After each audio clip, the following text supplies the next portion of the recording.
वांग्या बटाट्याची भाजी तुम्ही खूप वेळा बनवली असेल आणि खाल्लीही असेल.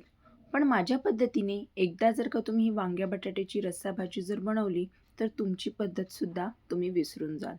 एवढी साधी, सोपी आणि पटकन अशी होणारी ही रेसिपी आहे.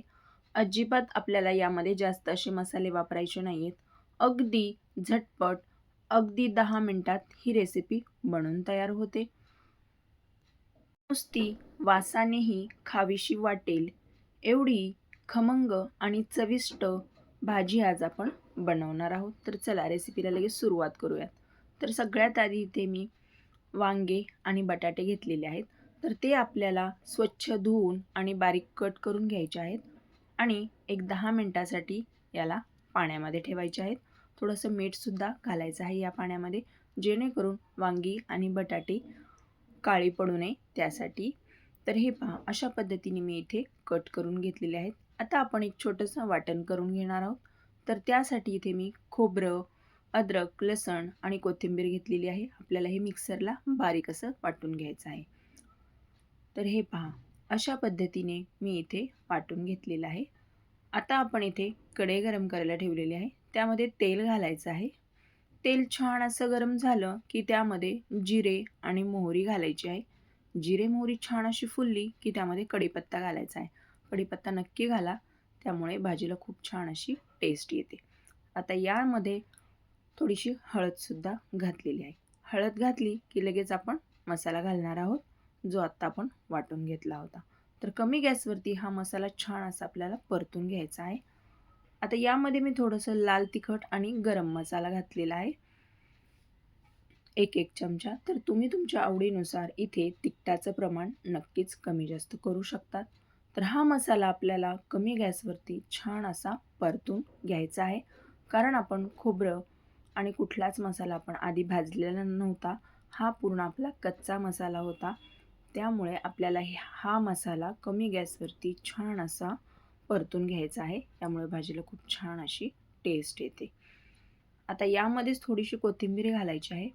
कोथिंबीर घातल्यानंतर सुद्धा आपल्याला याला चांगलं असं परतून घ्यायचं आहे.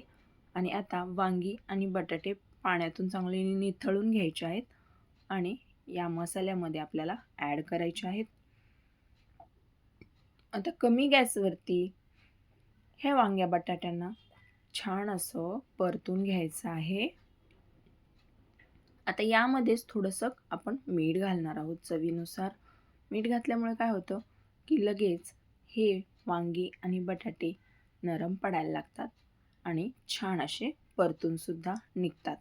त्यामुळे यामध्ये आपण लगेच मीठसुद्धा घातलेलं आहे. आता एक 10 मिनिटासाठी याला एक वाफ काढून घ्यायची आहे.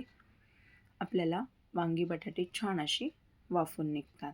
तर हे पहा, अशा पद्धतीने आता परत एकदा याला चांगलं आपण मिक्स करून घेणार आहोत आणि पाणी घालायचं आहे. तर पाणी घालताना इथे शक्यतो गरम पाण्याचाच वापर करायचा आहे. थंड पाणी घालू नका. कुठलीही भाजी बनवताना त्यामध्ये गरम पाण्याचाच वापर करायचा. त्यामुळे भाजीला चव आणि तरी दोन्हीही छान येते. त्यामुळे शक्यतो इथे गरम पाणीच घालायचं आहे. त्यामुळे ना भाजीला खूप छान अशी तर्री येते. तर हे पहा, आता वरतून मी थोडीशी यामध्ये कसुरी मेथीसुद्धा घातलेली आहे. आता परत एकदा आपण याला 2 मिनिटासाठी एक वाफ काढून घेणार आहोत.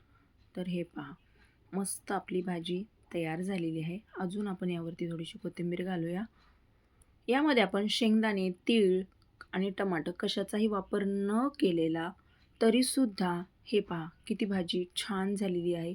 अगदी साध्या सोप्या पद्धतीने कसलंही तामझाम न करता, कसलंही वाटण जास्त न बनवता, न भाजता आपण कुठलाच मसाला भाजलेला सुद्धा नाही आहे, जास्त वाटायला सुद्धा साहित्य घेतलेलं नाही. अगदी खोबरं आणि अद्रक, लसण यामध्येच ही भाजी एवढी टेस्टी बनवून तयार होते ना, तर तुम्हीसुद्धा ही रेसिपी एकदा नक्की ट्राय करा. तर मंडळी, तुम्ही हा आपला व्हिडिओ कुठल्या गावातून किंवा कुठल्या शहरातून पाहतायत हे मला कमेंटमध्ये नक्कीच कळवा, जेणेकरून मलासुद्धा तुमचे धन्यवाद करता येतील. आणि व्हिडिओ जर आवडला तर व्हिडिओला एक लाईक नक्की करा आणि चॅनलला सबस्क्राईब करा. आणि तुम्ही जर हा व्हिडिओ फेसबुक पेजवरून पाहत असाल तर फेसबुक पेजला नक्की फॉलो करा. तर चला, पुन्हा भेटूया अशाच एका तुमच्याच आवडत्या नवीन रेसिपीसोबत. तोपर्यंत धन्यवाद.